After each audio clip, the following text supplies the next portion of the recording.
믿음으로 구원하시는 은혜라는 제목으로 말씀을 증거하려고 합니다.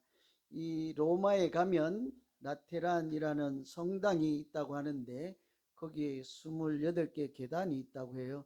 저도 아직 로마에는 가보지 못했습니다. 유럽은 그리스, 터키 그 정도인데요.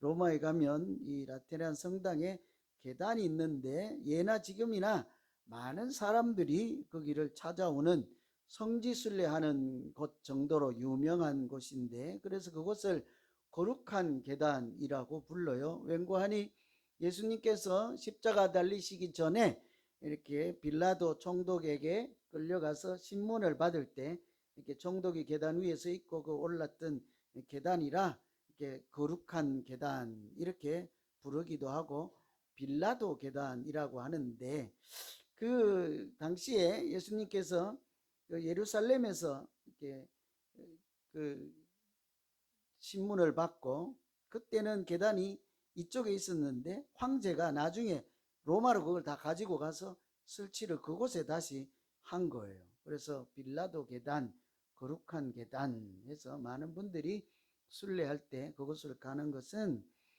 예수님께서 이제 신문 받으실 때 계셨던 곳이니까 그 단순한 돌 계단이 아니라 어때요? 십자가에 달리기 직전에 아주 굉장히 중요한 의미를 갖고 있겠죠. 그런데 그 계단이 정작 유명하게 된 또 다른 이유가 하나 있습니다.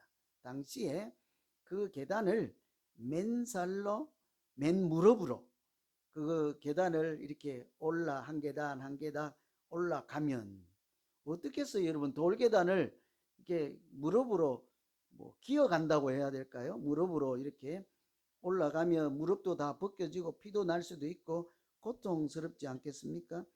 그런데 그 당시에 그렇게 올라가면 이렇게 구원을 받는다 하는 그런 소문들이 있었습니다.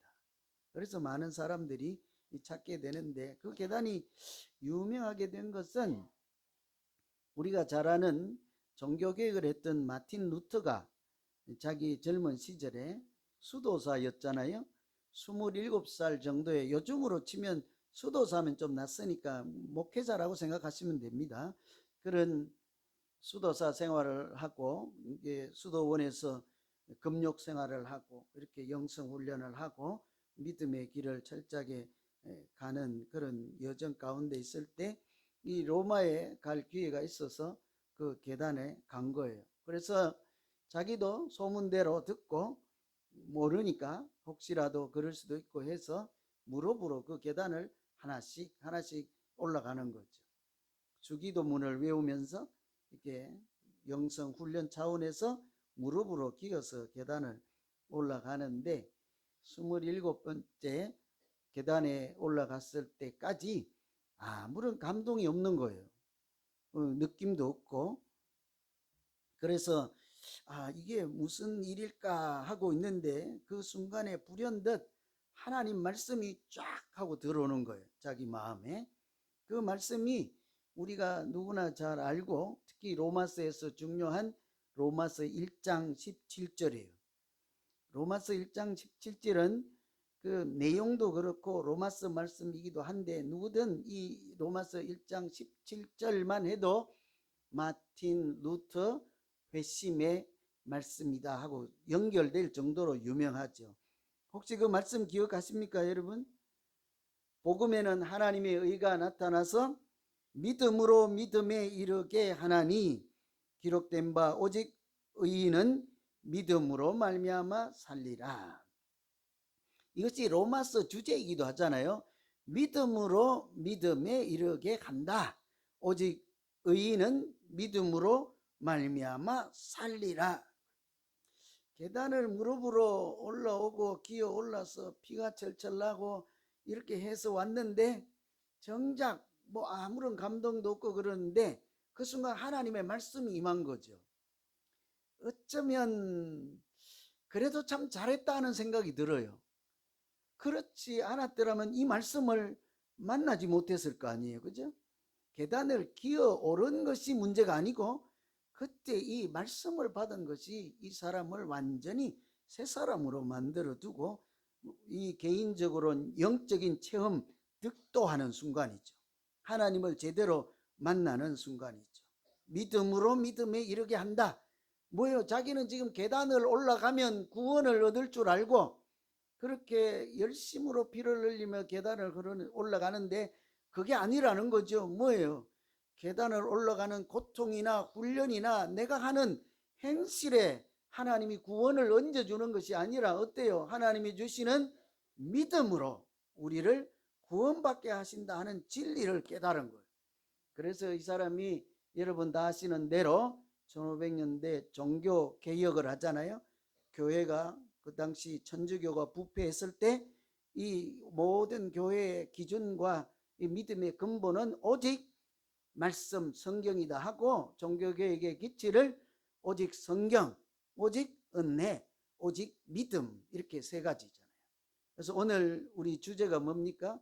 믿음이잖아요. 그 중에 하나가 오직 말씀, 오직 은혜, 세 번째가 믿음이잖아요. 그래서 믿음으로 구원을 얻는다 하는 것에 확고한 자기가 은혜를 받은 거죠. 그래서 그것으로 부패된 종교를 개혁할 만한, 사실 그 당시에 종교개혁이라고 하는 것은 목숨 걸고 하는 거잖아요. 많은 사람들이 화형에 처해서 목숨을 잃고 순교를 하기도 하고 사람 교회도 불타기도 하고 또 어떤 사람들은 미국에까지 망명을 와야 될 천주교 청교도 이렇게 망명을 와야 될 정도로 위험한 일인데도 불구하고 이분이 그런 전대미문의 종교개혁을 감당할 수 있게 된 거죠. 하나님을 제대로 만나고 이렇게 진리를 깨달았을 때 할 수 있는 일이에요. 이쯤 말씀을 드리면 여러분 제가 한번 질문 드리고 싶은 게 있어요. 여러분 잘 생각해 보세요. 사람이 계단을 무릎으로 오른다고 자기 죄의 문제가 다 해결되고 구원을 받을 수 있을까? 어떠세요, 여러분? 계단 올라가실래요? 하나님 잘 믿으실래요? 아니 뭐 계단 올라가는 게 쉽지 않겠습니까? 한 번만 올라가면 되는데 피 한 번만 나면 그냥 상처 아물면 되지요.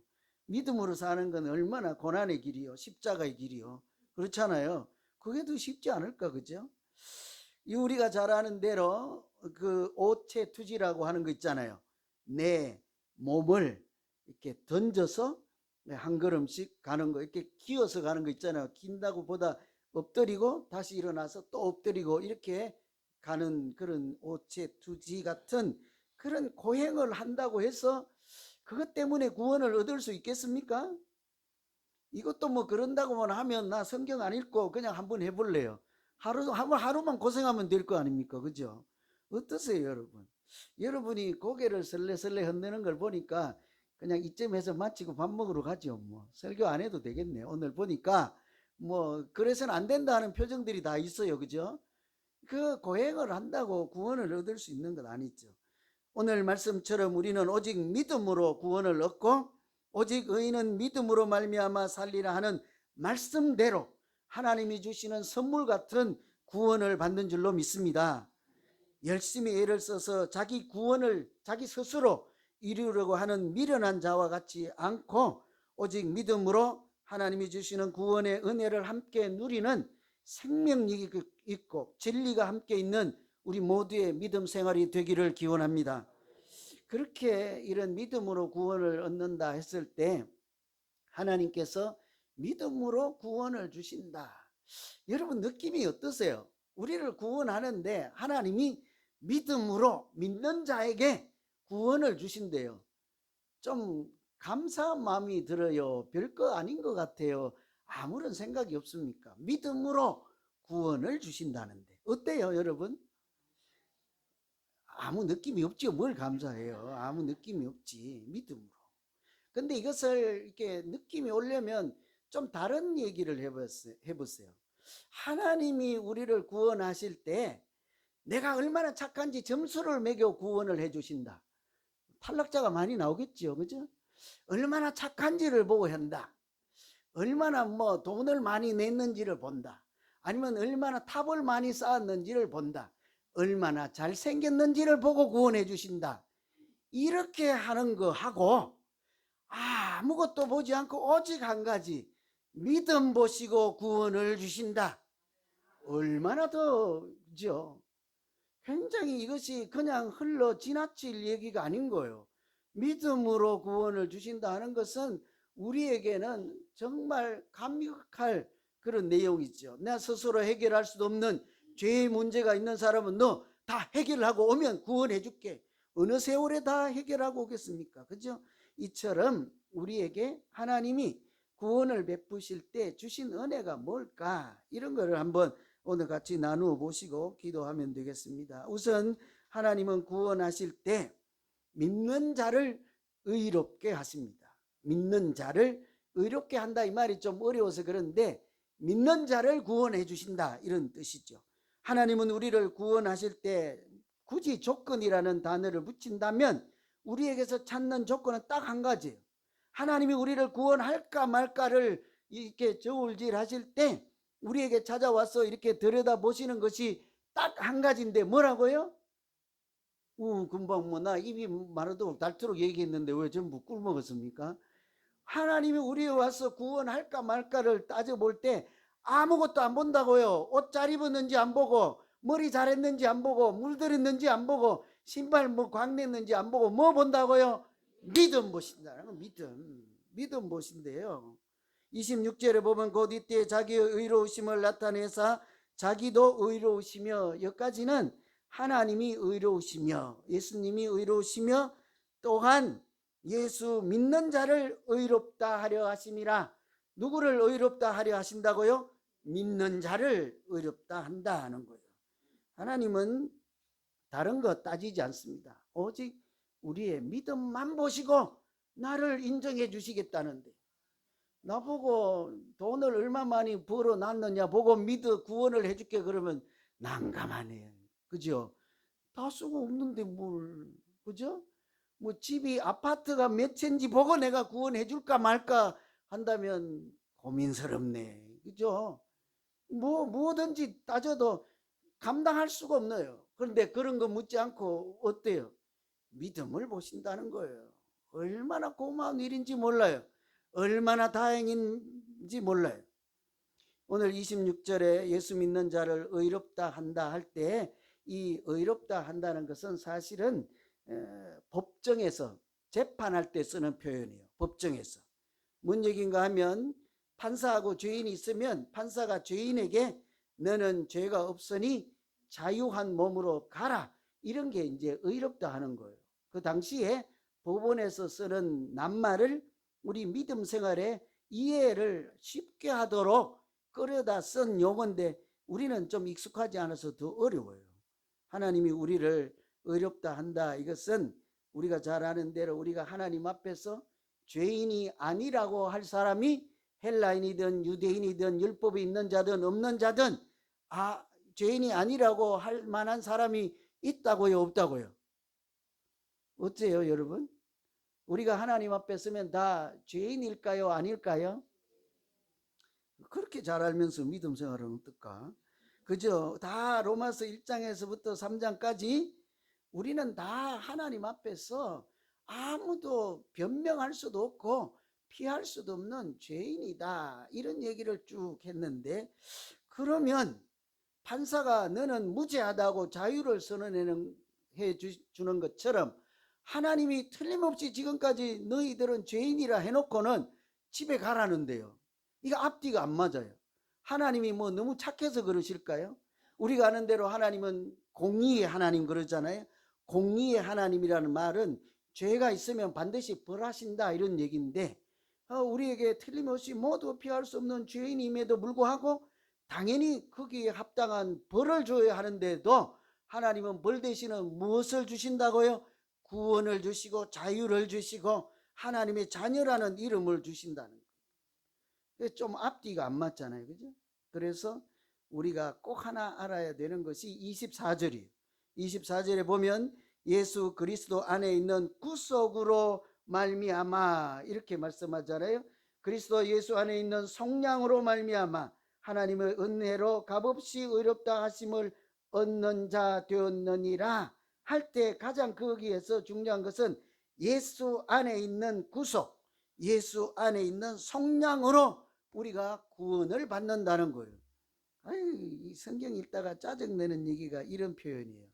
저는 여러분 구속하면 객관식을 한번 하죠. 구속하면 떠오르는 장소 1번 경찰서, 2번 교회. 구속 어디가 떠올라요? 아니 뭘 그래요, 경찰서지. 어젯밤에 누가 도둑질하다 구속되었다. 그래서 처음에 이거 성경 읽을 때 얼마나 짜증난지 알아요? 도무지 뭔 얘기인지 알 수가 있어야 말이지. 저는 가장 어려운 단어가 애굽이었습니다. 애굽. 애굽이 뭐예요? 영어로 하면 쉬워요. 이집트. 그게 애굽이요. 여러분 약대는 뭡니까? 약대. 약통인가? 약대. 그것도 영어로 하면 쉬워요. 낙타, 캐머. 그렇게 이렇게 쉬운 것을 약대라고도 해놓고 아까 처음에는 뭐라고 그랬죠? 제가 어려운 단어 그런 단어들이 있어요. 그 중에 하나가 구속이에요. 구속. 아니 성경을 자꾸 읽는데 경찰서 얘기가 나오고 구속하는데 하나님이 나를 구속한다는데 내가 죄도 왜 그러지? 이 구속이 한문이 한문. 구할 구자에 뒤에 속하다는 죄를 속해주다, 용서해주다, 자유롭게 해주다, 풀어주다. 하나님이 나를 구해서 풀어주다. 이런 얘기죠. redeem이라는 얘기인데 이 말은 원래 장터에서 쓰던 얘기예요. 단어예요. 아까는 법정에 쓰던 단어잖아요. 이번에는 넓은 장터에서 쓰는데 무슨 장터인고 하니 노예 시장 장터에서 쓰는 표현이에요. 사람들이 돈을 주고 인력을 보충하기 위해서 사람의 힘이 노동력이잖아요. 노동력을 사기 위해서 노예를 사야 됩니다. 돈을 주고 노동력을 사와야 되잖아요. 그 돈을 값을 지불하고 이제 노예를 사올 때 그 표현을 장터에서 사오다, 돈을 주고 사오다 하는 것이 구속이에요. 마치 노예를 사와서 주인이 그 노예가 일을 잘했는지 어떤지 모르지만 이제는 더 이상 노예로 살지 말고 너는 자유민으로 집으로 가라 하는 것처럼 하나님이 내가 죄가 있음에도 불구하고 내 죄값을 내가 아닌 하나님이 대신 지불해주고 내가 지불했으니 너는 이제 신경 쓰지 말고 하나님의 자녀로 빛의 자녀로 자유인으로 살라 하는 것이 구속이라는 거죠. 그래서 우리는 쉽게 구원 이렇게 표현을 해도 되겠습니다.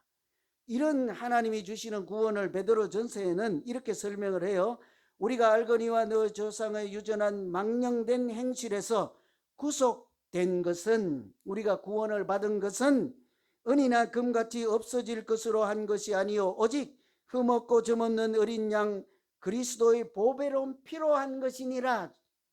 그래서 그리스도 안에 있는 속량, 그리스도 안에 있는 구속으로 구원을 받았다 하는 것은 은이나 금 이런 돈을 주고 우리의 죄값을 지불한 것이 아니라 예수 그리스도가 십자가에 달리신 보혈의 피로 우리의 죄값을 하나님이 해결하시고 그 대신 우리는 어떻게 해요?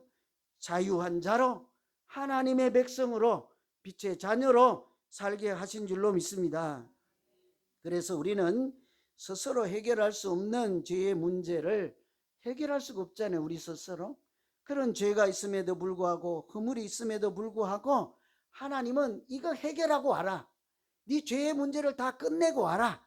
그러면 구원해 줄게 그러지 않고 죄가 있음에도 불구하고 십자가의 보혈로 너를 구원해 주시고 새 사람으로 살게 하시는 하나님의 은혜를 믿기만 하면 내가 너를 구원해 주신다. 이렇게 말씀하시는 거죠. 얼마나 고마워요.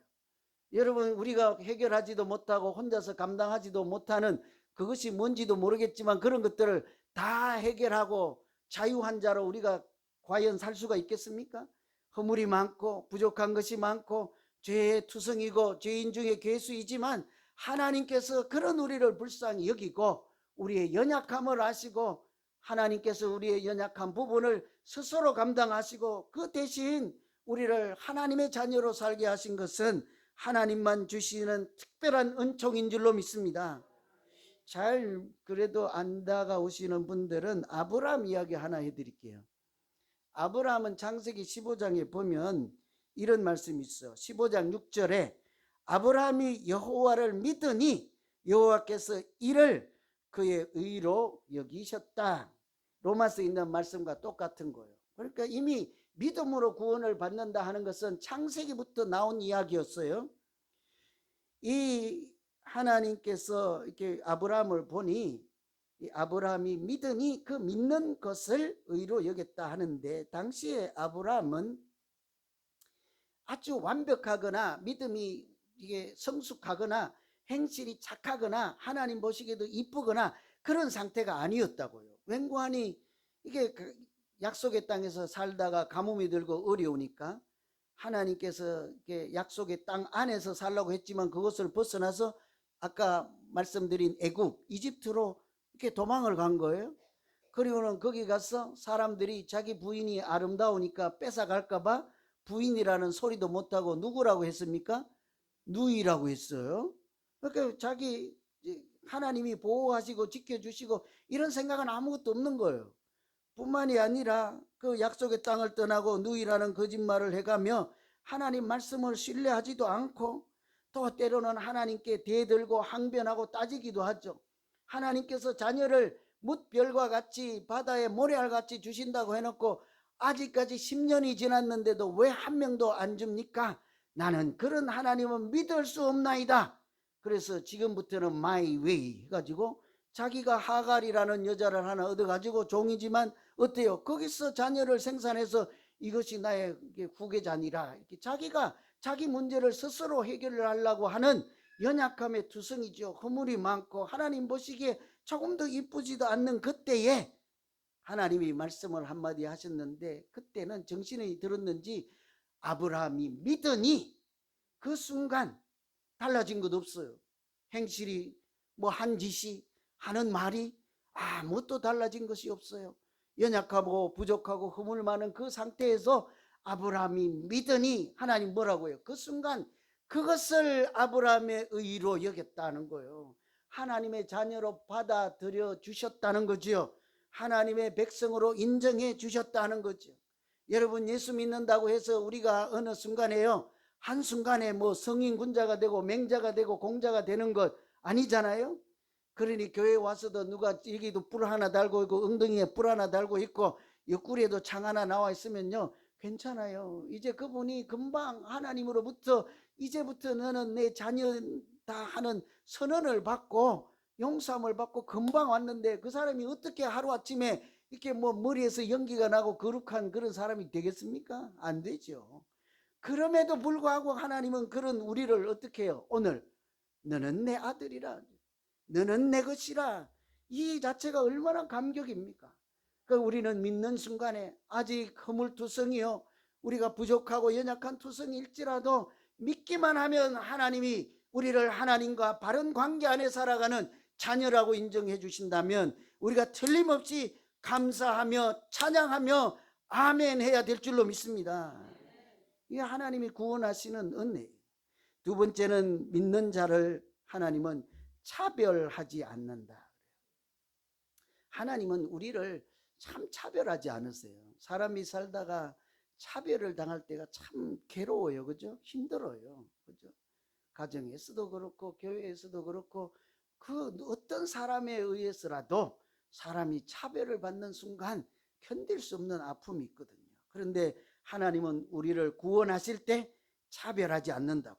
22절에 보시면 예수 그리스도를 믿음으로 말미암아 모든 믿는 자에게 미치는 하나님의 의가 차별이 없느니라.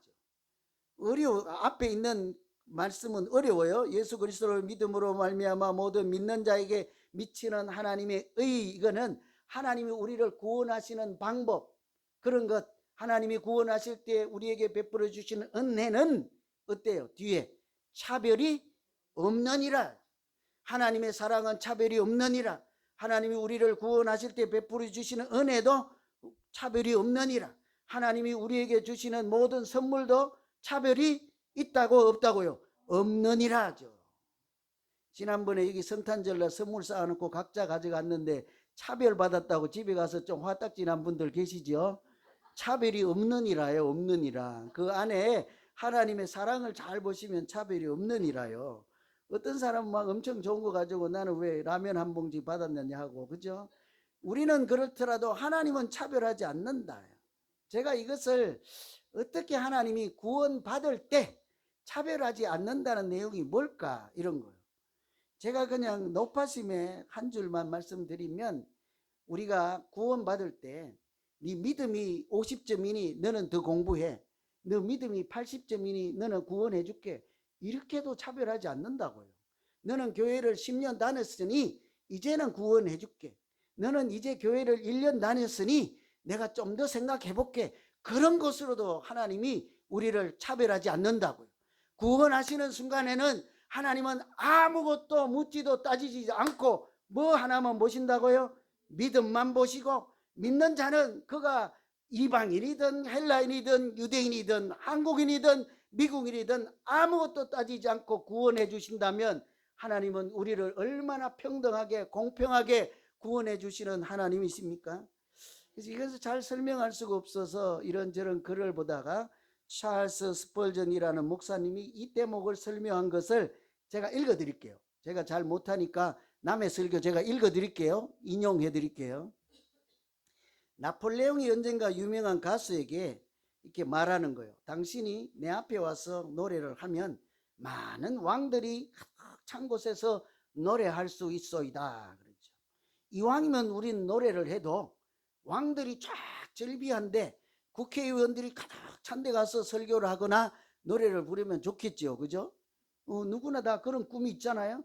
여기서 하는 것보다 막 교회가 한 100만 명 되는 교회 가서 우리 지휘자님이 막 하면 막 얼마나 멋지게 보이겠어요, 그죠? 오늘 감기가 걸려갖고 아픈데도 부르느라고 생고생을 하지만, 그죠? 우리 다 그런 꿈이 있다고요. 저도 여러분, 우리 작은 이런 교회 말고 한 10,000명 되는 교회 가서 설교해 보는 게 제 꿈인데, 그냥 지어낸 거예요. 뭐 그럴 리도 없고 그런 거 난 기대하는 사람도 아니고. 나폴레옹이 그런 얘기를 한 거예요. 나 앞에 와서 노래 부르면 왕들이, 이제 황제니까 주변에 고관대작이 얼마나 많습니까? 그런 자리에 간다 할지라도 진실한 그리스도인이라면 왕들이 관람석을 가득 메운 자리에 초청받아 설교를 하든 간증을 하든 강의를 하든지 그가 해야 될 말은 단 한 가지다. 믿으면 살리라. 그 왕들 앞에서 다른 얘기 할 거 없다는 거예요. 이렇게 하면 국민을 잘 다스리고 저들이 말을 잘 듣고 이런 부강한 나라 되고, 그런 얘기가 아니라 그들이 왕이라 할지라도 그 앞에서 해야 되는, 전해야 되는 말씀 한마디, 뭐요? 믿으면 살리라. 반대로요, 사형 선고를 받아서 이제 사형 집행하는 날, 죽는 날, 그런 사람들이 모여 있는 그곳에 가서 이렇게 집회를 하고 설교를 한다 할지라도 그곳에 가서 해야 될 말도 단 한마디인 거예요. 지금 형장에 이슬로 사라질 사형 선고받은 사람들 앞에 가서 위문을 가거나 설교를 하러 가서 뭔 말 하겠습니까? 거기 가서 다른 얘기 할 거 없다는 거예요. 주 예수를 믿으라, 그리하면 구원을 얻으리라. 금방 사형 받는 사람인데 뭘, 여러분도 아멘 안 하잖아요, 그죠? 금방 사형 집행 직전인데 그 순간에도 우리가 해야 될 말은 단 한 가지, 뭐라고요? 예수를 믿음으로 말미암아, 의인은 믿음으로 말미암아 살리라요. 여러분, 형장에 이슬로 사라지는 것이 대수이겠습니까? 그에게 영생이 있어서 예수를 구주로 영접하고 영생을 얻을 수만 있다면, 마치 십자가에 달려서 예수님 우편에서 그 예수를 영접함으로 오늘 네가 나와 함께 낙원에 있으리라 하는 복을 누리게 될 줄로 믿습니다. 이게 하나님이 우리를 구원하시는 이치잖아요. 그래서 우리가 해야 될 말은, 예수님, 하나님이 우리에게 주신 말씀이 이런 것처럼 이렇게 어떤 사람에게 와서는 너 열심히 하면 구원해 줄게 이러지 않는다는 거예요. 너 이렇게 착해지면 아니라는 거예요. 너 담배 끊으면 이렇게 안 묻는다고요. 뭐요? 단 한마디요. 믿으면 살리라. 주 예수를 믿으라, 그리하면 너와 내 집이 구원을 얻으리라 하는 하나님의 말씀은 누구에게든지 동일한 거예요. 공평한 거예요. 어려운, 해결하지도 못할 무거운 짐을 주면서 그 해결하고 오면 구원해 줄게 이러지 않는다는 거죠. 비천하든지 잘난 사람이든지 하나님은 공평하게 그렇게 하셔서 그의 아들 예수 그리스도를 화목 제물로 내어주시고 믿는 자마다 멸망치 않고 영생을 얻게 하시는 줄로 믿습니다. 이 하나님께서 우리에게 주시는 구원은 나중에 그 결과에도 굉장히 공평해요. 예수 믿는 사람을 우리는 오래 믿고 80년 믿었잖아요. 그러면 천국에 가면 뭐 60평 아파트를 주고, 이제 90살이 돼서 예수를 영접하고 1년만 믿다가 가신 분들은 천국에 가면 몇 평 아파트 줄까요? 여러분이 정하세요. 그냥 몇 평 줄까요? 70평을 준다고 하면 나는 그런 천국 안 간다고 할 것이고, 60평을 주면 나와 같이 안 돼요, 안 돼. 나는 80년 동안 새벽을 깨우며 기도했고 그는 이제 교회 금방 와서 왔는데 나랑 같이 간다고요? 나는 그런 데도 안 갈 거예요. 그죠? 그래서 내가 생각할 때는 하나님, 가장 합리적인 것은 내가 60평 한 30평은 내가 봐줄게요. 우리는 그런 생각이에요. 하나님은 그렇지 않습니다. 믿는 자는 하나님이 주시는 은혜, 그 결과도 공평해요. 우리가 좀 억울하게 느낄지 모르지만 이 예수 믿는다고 박해하던 사람들 있잖아요. 교회에 불 지르고 이런 사람들, 그런 사람들 회심하고 예수 믿고 믿음 생활하면 어떻게 해요? 구원해 줄까요? 놔둘까요? 옛날에 한 짓이 있는데 그래도 구원해 줄까요? 우리 교인들은 어떻게 천사인지 몰라. 하나님의 구원은 그런 거예요. 그런 박해자가 와도 예수 그리스도의 보혈의 은총으로 이제라도 내가 하나님의 자녀로 살 수 있습니다 고백하고 믿기만 하면 하나님은 그에게 영생을 주는 줄로 믿습니다. 강도라도요, 마지막 순간에도 내가 예수를 그리스도라 믿고 고백하면 오늘 나와 함께 낙원에 있겠다 하시잖아요. 막달라 마리아가 예수를 믿었을 때는 7 귀신이 쫓겨나는 은혜가 있었습니다. 빌립보 간수가 그 예수를 영접하고 믿을 때는 그뿐만 아니라 온 가족이 하나님을 믿고 영접해서 하나님의 가족이 되게 하셨잖아요.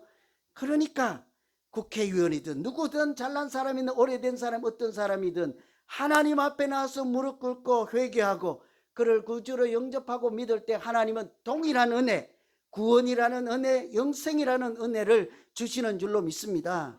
기죽지 마세요. 늦게 와서 어떤 분들, 이제 믿음 다시 시작하는 분들, 여러분, 우리는 오직 믿음으로 구원하시는 하나님의 이런 은총을 감사하며 의인은 믿음으로 말미암아 살리라 하는 그 말씀대로 이 믿음으로 오직 이 악한 세대를 이기고 하나님께서 진리로 자유케 하시는 은혜를 누리며 복된 믿음 생활하는 우리 모두 되기를 간절히 기원합니다.